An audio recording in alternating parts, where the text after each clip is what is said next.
Alright guys, welcome back. In today's video we're going to solve another question from chapter 5, and we have this distributed load that is acting on beam, which we know is 3 kilonewton per meter, and we need to determine the reaction at the roller A and pin B.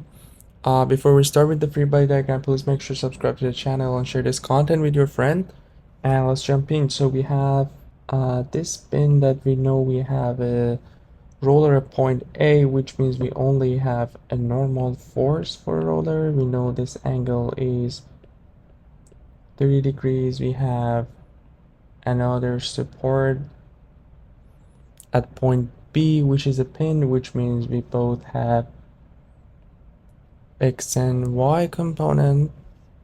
Let's call it by, and this one bx, and this will be our positive side for x and y.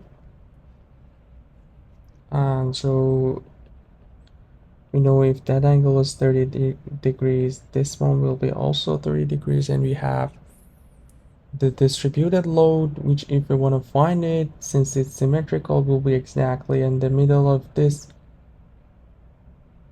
4-meter beam, which means 2 meter on each side. And for finding the load, we simply have 3 times 4, which will be 12 kilonewton.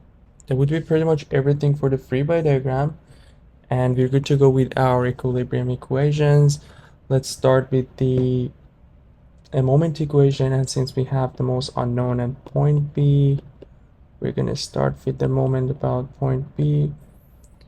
And for that we have the moment of the distributed force, which is 12, and it will be counterclockwise, so positive 12 times 2.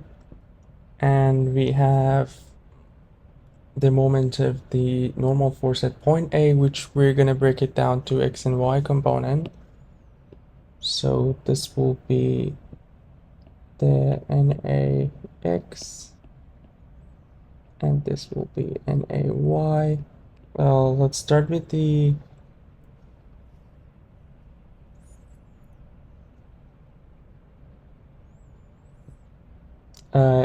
x component. We also know that this is 3 meter,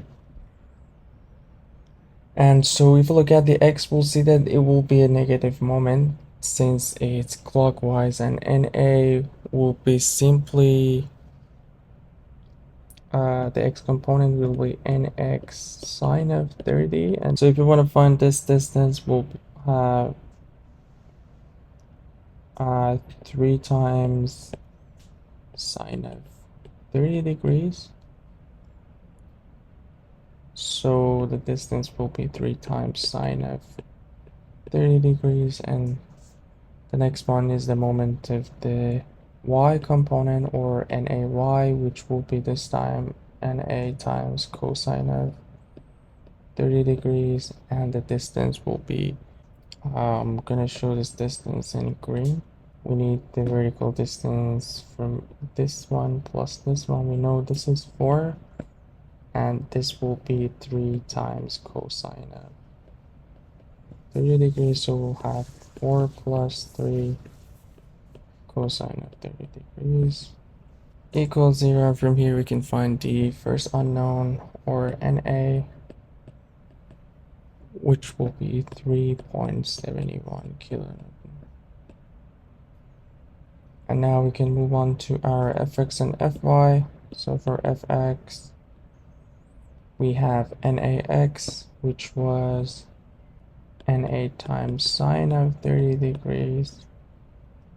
And we have bx in the opposite side equals 0. And from here, since we know the NA from the previous part, we can find bx, which will be 1.86 kilonewton.